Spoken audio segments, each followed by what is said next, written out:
me, JoAnne, and welcome back to my channel. Friends, today I'm posting my first video for the year 2022, which means that I just finished my first full year doing doll repainting.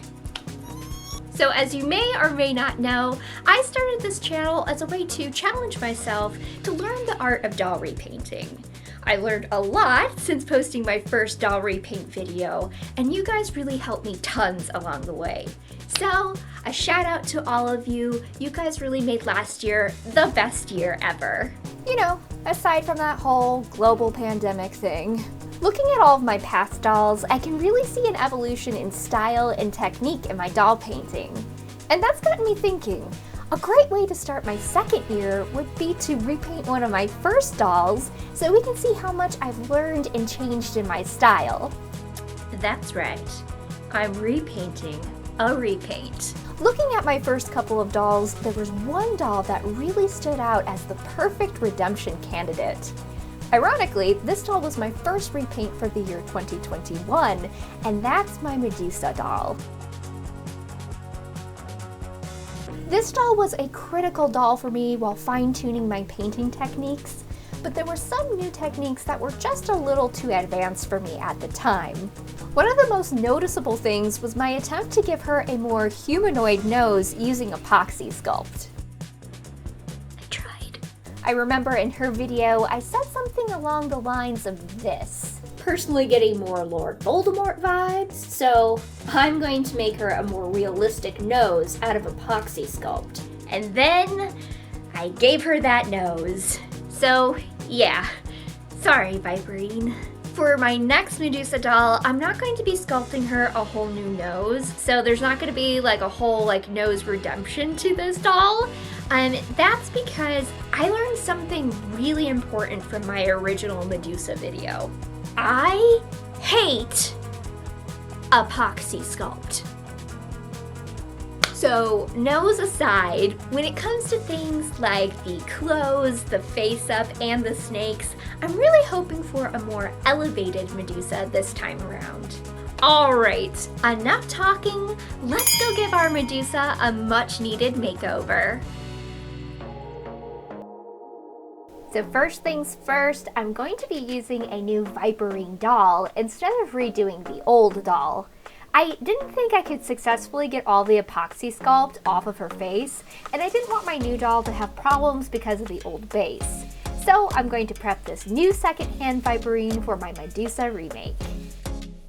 Today's hot water soak is going to serve three purposes. Soaking her head in hot water is going to soften the rubber of her head so I can remove it.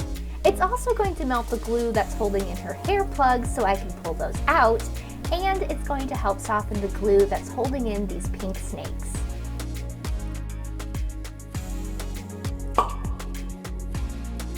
Okay, so maybe the hot water isn't enough to get these snakes off. I'm going to have to try something a little stronger.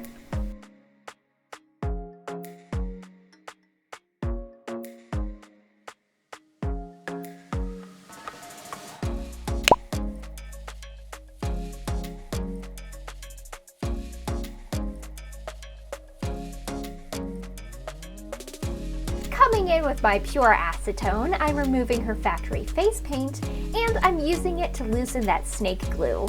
And yay! The snakes finally let go. Though now I feel like I took them away from their mom or something. Oh, sad.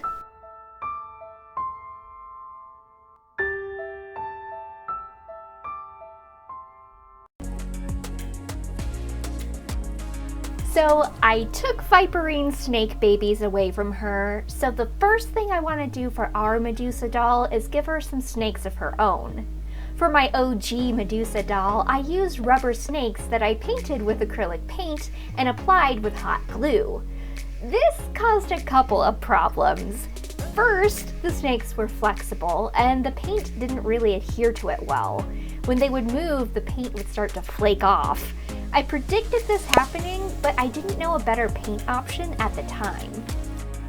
Second, the combo of hot glue and the rubber snakes made Medusa's head really heavy, and the areas that you could see hot glue were kind of messy and just not cute.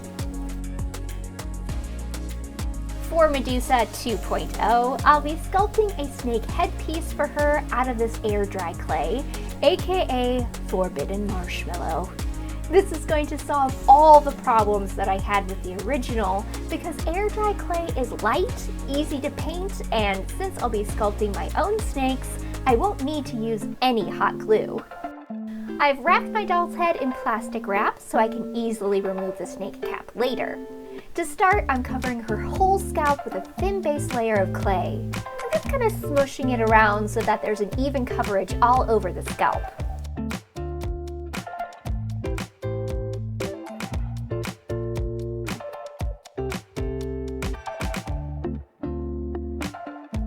Next, I'm starting to map out how I want to apply the snakes to her head. Here, I'm creating a part line which will help me keep track of how I want to apply the different layers of snakes.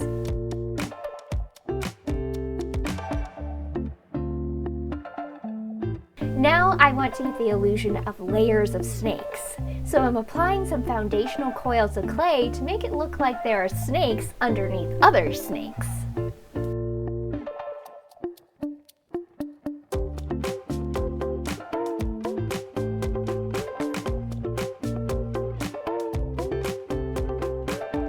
I've got a pretty solid foundation set up, so now I want to start adding the more prominent snakes on the next layer.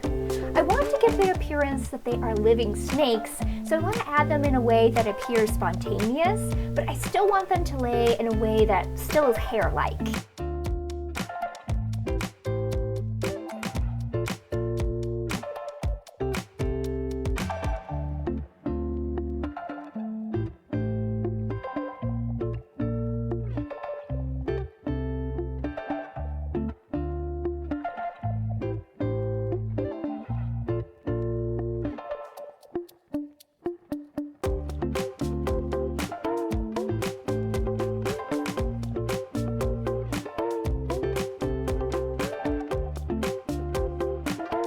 At this point, I've let the clay sit for a little bit and it started to firm up. So coming in with my little scissors, I can start shaping the snake faces and giving them little mouths. Here are the snakes after the headpiece is dried for 2 days. Now I want to give the whole headpiece a base coat of this pearlized green color. I've applied a couple layers of Mr. Super Clear to the clay just to make sure that the color sticks to it. And now I'm going to pop off screen to apply the green with my airbrush. And I'm back after letting the green paint dry thoroughly. I love this pearlized green color.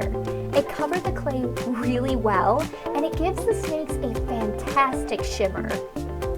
Now I'm not going to leave the snakes one shade of green and call it a day. Instead, I've mixed a little bit of the pearlized green with a darker shade of green so I can start shading each of our little snakes. I'm using this green to really make that bottom layer of snakes look separate from the top layer and to bring out the 3D shape of the top snakes.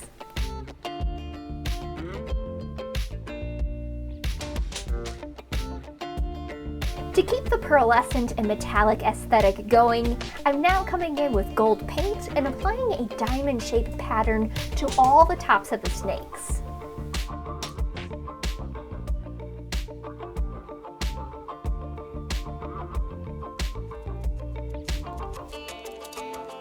Now to kind of break up the pattern so that it doesn't look super uniform, I'll be taking some of that dark green again and applying it lightly throughout each snake's body. The one-note gold color wasn't reading as real snakeskin to me, so I wanted to add another color to it to give the snakeskin a richer pattern. I made most of the snakes with open mouths, so I thought it'd be really cute to give them little forked tongues. I made some tongues out of construction paper, and I'm just attaching them with a dab of glue and setting them in with a toothpick.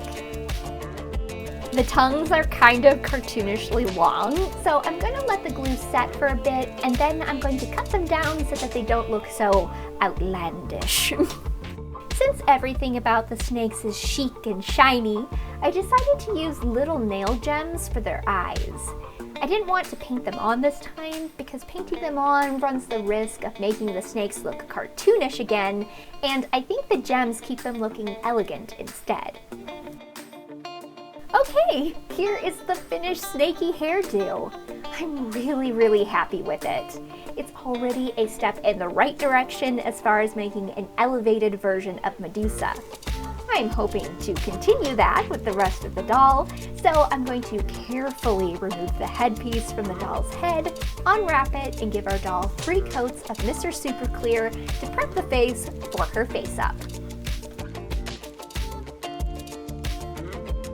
Okay, and now it's time for Medusa's Face Up 2.0. The sealant layers have completely dried, and the first part of the face up is going to be focusing on the shading and texturizing of her skin.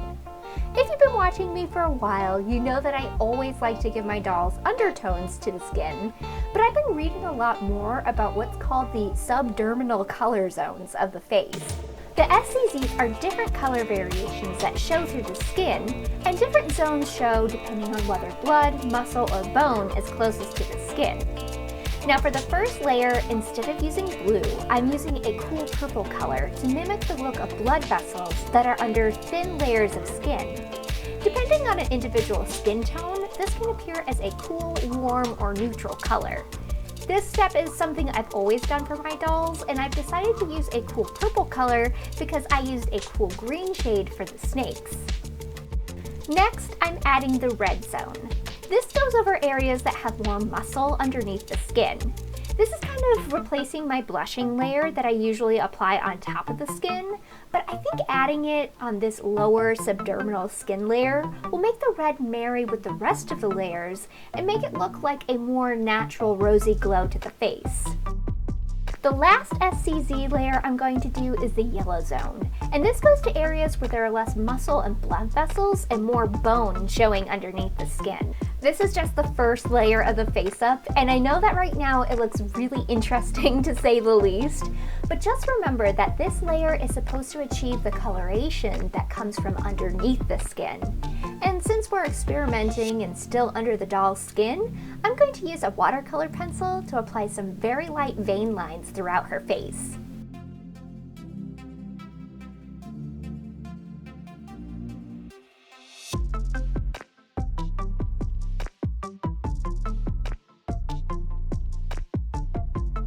After setting her face with sealant, we now want to put her skin back on by applying a layer of base skin tone using some soft pastels. I'm really liking how the different color zones are looking. Since this was a first-time experiment, I didn't go too much in depth explaining the different color zones, but if anyone is interested, I might do a whole video on it later going into more detail, because I already know I'm going to be using this technique more. She's starting to look like a real person now that she has her skin back on. So now I'm going to do some light contouring using a mid-tone brown.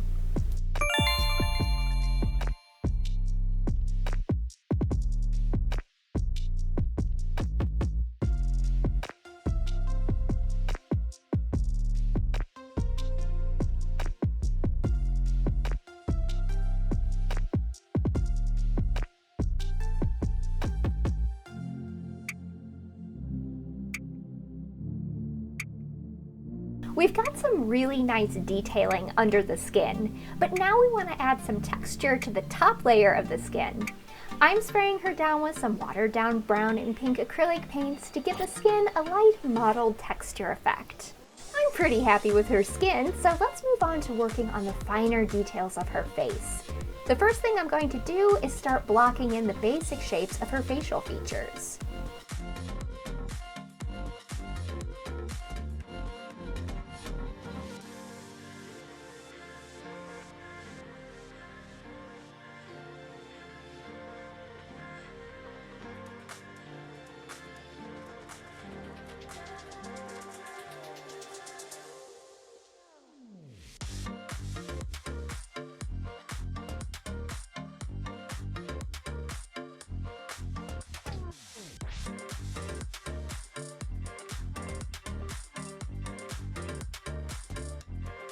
OG Medusa had humanoid-looking eyes, but next-gen Medusa is going to have large serpentine eyes.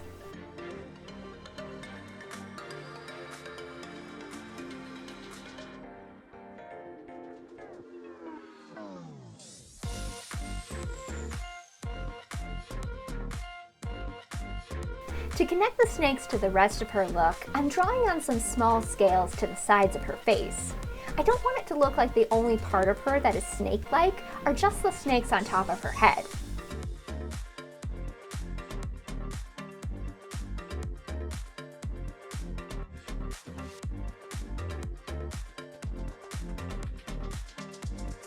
I'm mixing in a couple different shades of green for the irises, and for the pupils, I'm going to give her the classic snake eye slit pupil.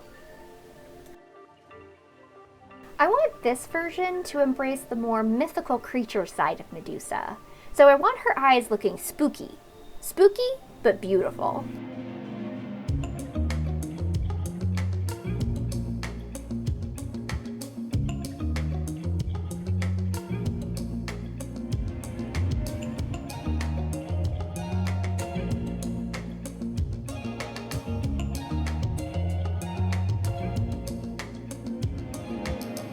Next, I'm applying her eyeshadow and giving her a really dramatic makeup look using browns and greens. And I'm going to be giving her really sharp eyeliner today.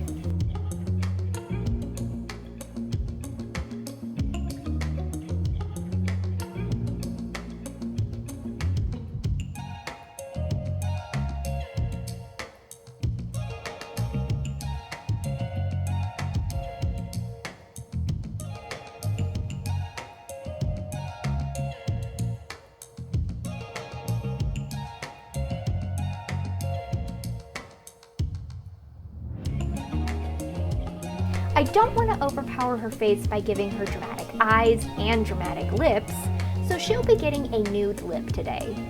I'm using the same red color that I used on her red zone, and I'm really just going to be focusing on getting some nice highlights on her upper lip, defining her lip shape, and getting some nice lip lines.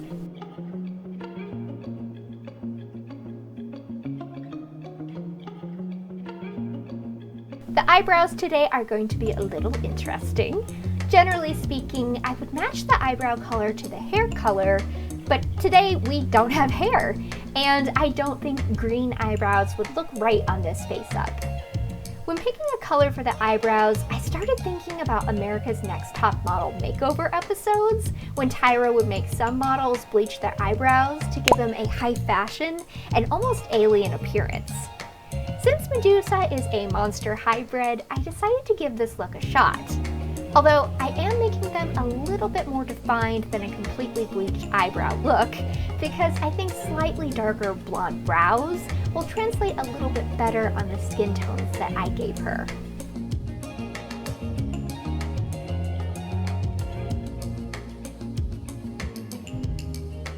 Next, I'm adding a little bit of a gold shimmer to her scales to make her face up connect to her snake hair even more. I'm also going to add it to the cheeks and the forehead as a nice highlight and shimmer. And oh my gosh, I almost forgot to give her catch lights. So I'm going to add some little ones while trying not to lose those snake eyes by covering the pupils too much.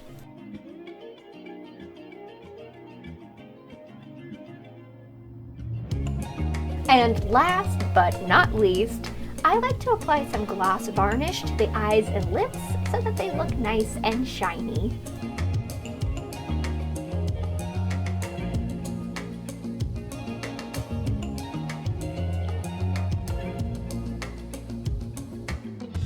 Time to paint her body yori, and I'm going to be using the same colors that I used on the face up for her body's subdermal layer too. I tried to find a similar zone chart for the body, but all I could find were ones for the face, so I'm just applying the colors where I think they would go on the body.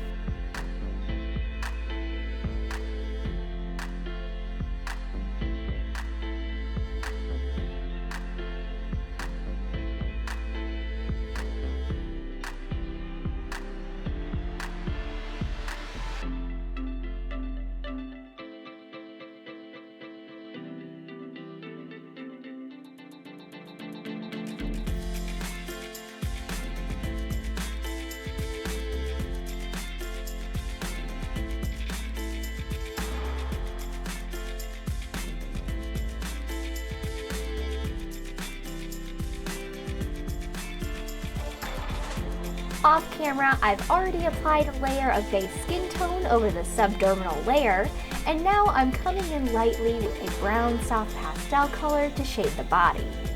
So far, we've been focusing on the color going on underneath the skin, but we're going to come in with some contouring to show how light casts shadow on the body, which takes our doll from looking flat and washed out to a realistic contoured one. I probably should have done this part earlier, but I'm now going to draw on some veins in select places. I'm not adding too much though, because it won't work well on those areas that have molded on snake scales. So I'm just going to add them to areas I know have thinner skin like wrists and ankles and part of her torso.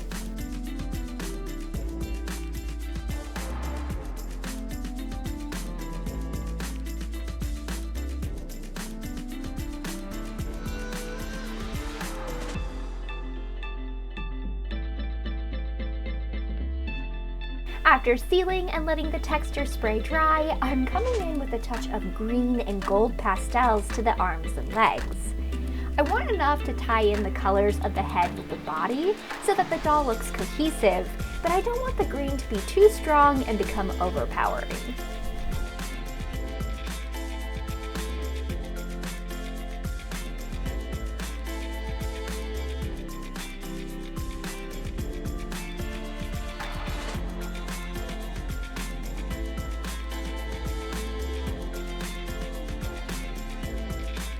And now it's time for her outfit. On my first Medusa doll, I went with a classic Peplos style toga. I made it out of a heavier linen fabric, which caused some problems when it came to draping her toga because the fabric was stiff and didn't really hang in a flattering way. So this time, I learned from my mistake and chose a lighter fabric for her outfit. Today, I'm giving her a modern twist of the Greco-Roman aesthetic by giving her a boxy shift dress.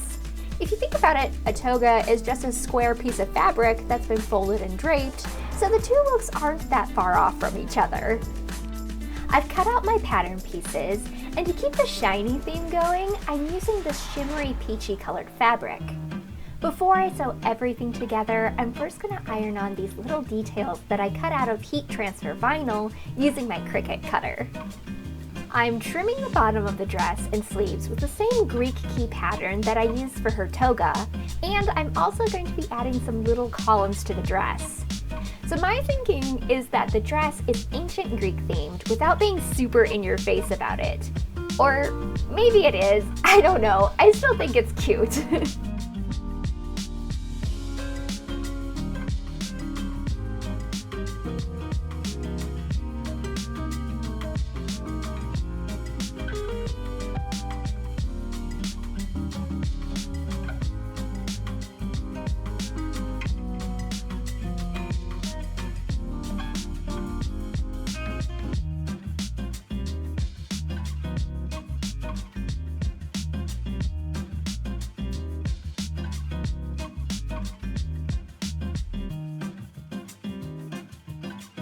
Okay, everything is sewn together, and for my skill level, it looks pretty good.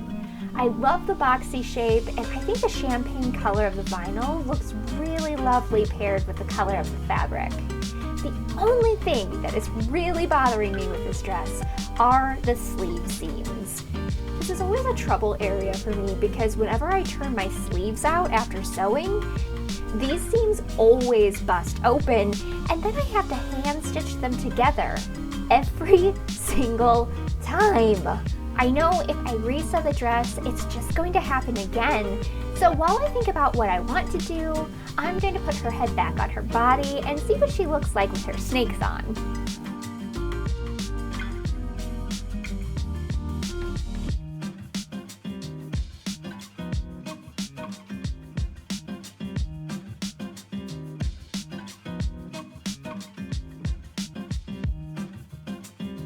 The headpiece is sitting a little higher on her head than what I was expecting, so to lower the hairline, I'm adding some more of those scales to the top of her forehead, just to kind of balance out her facial proportions a little.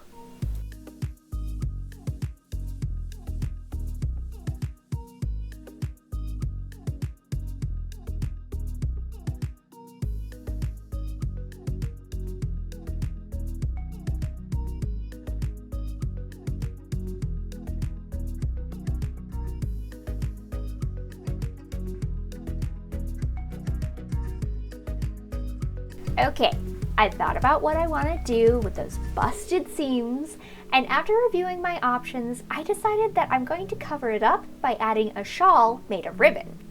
I think this will work with the outfit because it reminds me of classical paintings that depict figures draped in fabric, and they're often based on ancient mythology.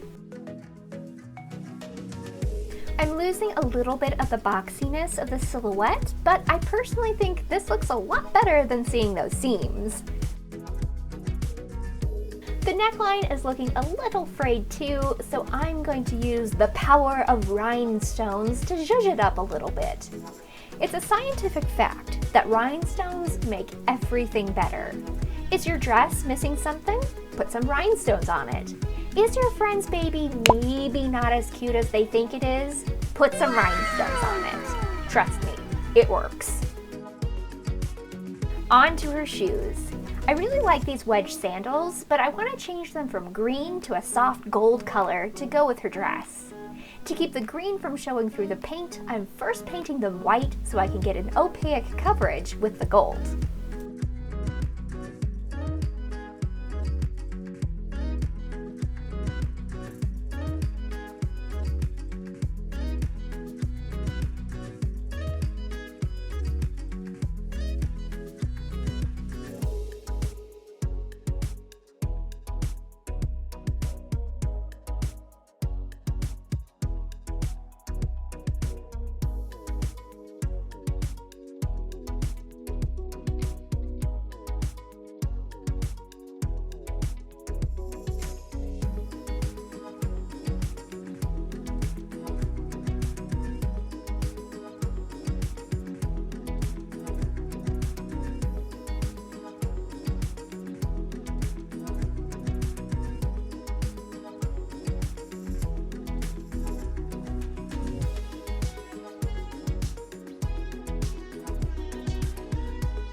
Here are the two Medusas together. One of the things that stands out to me is how different their face-up styles are. Medusa number 1's facial details have more of a cartoon feel to them, with super defined lines and more stylized details. Even though today's Medusa has more dramatic makeup, her facial details are softer and more realistic compared to our first doll. The snakes on today's doll are more sophisticated than the original snakes and a lot cleaner looking, and I don't just mean that the paint isn't chipping off, which is also nice. Sculpting the headpiece really gave me an advantage to creating a mess of snakes that look like a perfectly coiffed hairdo, instead of a shapeless ball of snakes like the original. The only thing I would change would be to bring the snakes farther down the hairline instead of having to draw on extra scales. And even though I had to clean up a few things on the dress, I still think that it was successful in looking more sophisticated and probably more expensive looking than the original toga. I'm really happy with today's remake, and I think she turned out beautifully. My original one still has a special place in my heart though. She represents the foundation of how I've leveled up my skills, just like today's Medusa will highlight my progress at this time next year. So what do you guys think of today's remake? Let me know in the comments, and let me know if there are any mythological characters that you'd like me to do a doll of. I love mythology, so I'll definitely be doing similar dolls in the future. I hope you guys have an amazing new year, and I will see you next time with another doll repaint video. Bye!